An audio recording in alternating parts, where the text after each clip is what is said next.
आध्यात्मिक एक ऐसी माँ राजमणि दीदी नीलमानंद इस पूरे जगत में पहली बार शिव गुरु के दया से हम लोगों को मिला है। 27 जुलाई 1952 को गांव मनातू बाबू जगदीश माता भूमिका जी के माध्यम से नागपंचमी के दिन घने जंगलों में पली बड़ी बचपन से पूजा पाठ, रामायण, गीता, भगवान की मूर्ति बनाना और उसके ऊपर फूल का माला चढ़ाना किया करती थी। लेकिन सभी से छिप छिप के समय बढ़ता गया और 1972 में साहब हरिंद्रानंद जी के साथ दीदी राजमणि नीलमानंद जी के साथ विवाह संपन्न हुआ और वहाँ से चली। 2 साल के बाद 1974 में साहब शिव को गुरु बनाए और सबसे पहले दीदी को बताए और दीदी सुन के बहुत खुश हुई और मन में सोचा चलो डूबते हुए को तिनका का सहारा मिल गया। इसलिए कहा कि साहब भी एक बचपन से ही 11 साल के उम्र में ही चमत्कार सीखने के अभिलाषा से दर ठोकर खाए, कभी श्मशान तो कभी कब्रिस्तान, अघोरी तांत्रिक घुमक्कर के साथ 24 वर्ष की उम्र में शादी किए और 26 वर्ष में शिव को गुरु बनाए और लगातार चल रहे हैं। साहब के साथ पग पग पर गुरु कार्य में साथ दिए और भाई बहन के लिए तो वह दीदी माँ अपनी जान छिड़कती थी। कोई भी भाई बहन अपना तकलीफ़ जैसे सुनाती थी, समझो दीदी का हृदय फट जाता था। तुरंत महादेव से कहती थी कि उनकी सारी परेशानियाँ मुझे दे दो। महादेव को भी नहीं कहती थी कि आप हर लो। क्योंकि जितना प्रेम दीदी महादेव से करती थी, भाई बहन से भी कम नहीं करती थी और कहती थी कि जाओ महादेव का काम करना। महादेव के काम करने वाले व्यक्ति गुरु भाई बहन के अगर कपड़ा मैला रहता था तो दीदी अपना से साफ कर देती थी, अपना से खाना खिलाती थी और उसके जूठे बर्तन भी स्वयं साफ करती थी।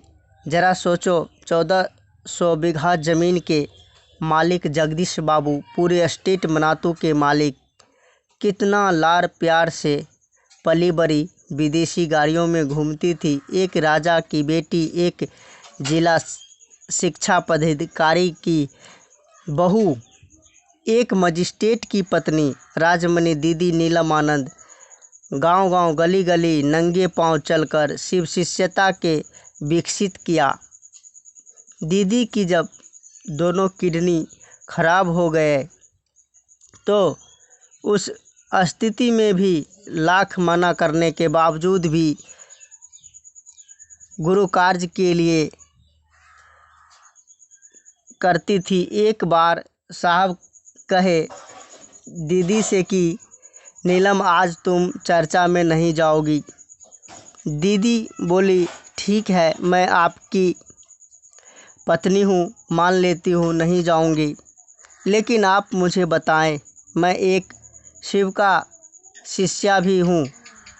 एक शिव के शिष्या के रूप में मेरा क्या कर्तव्य है?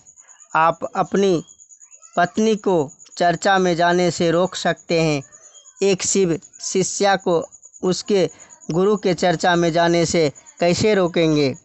आप आखिरी सांस तक गुरु कार्य किए, अपने लिए महादेव से कभी भी दया नहीं मांगी।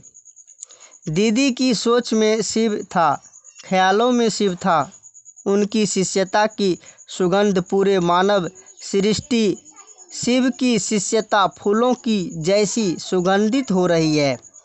आज के दिन हमारे आपके आध्यात्मिक श्रीमती राजमणि दीदी नीलम आनंद 17 जून सुबह को 17 जून 2005 को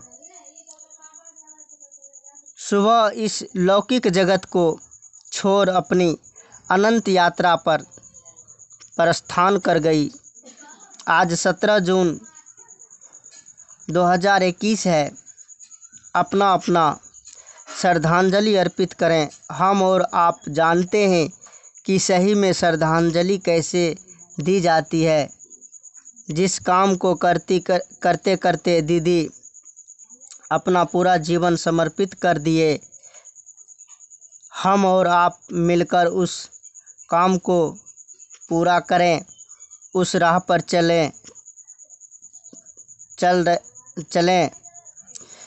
सही मायने में यही श्रद्धांजलि होगी हमारे आपके लिए। हम और आप इससे बढ़कर और क्या कर सकते हैं कि जिस सोच से महादेव की काम करते थे, महादेव से दया मांगकर उस राह पर हम लोग चलें।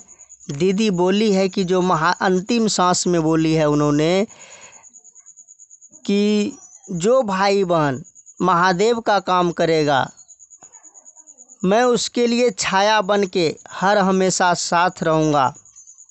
दीदी कन कन में यह आवाज़ लगाई है कि जो भाई बहन महादेव के लिए काम करेगा, महादेव का काम करेगा, उस भाई बहन के लिए मैं नीलम पल प्रति पल छाया बन के रहूँगी। और सभी गुरु भाई गुरु बहन को मेरे तरफ से साधुवाद।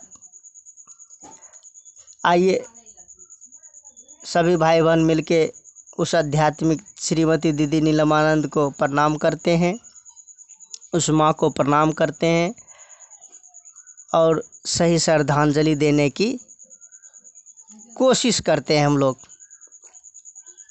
आप सभी भाई बहन के चरणों में मेरा प्रणाम।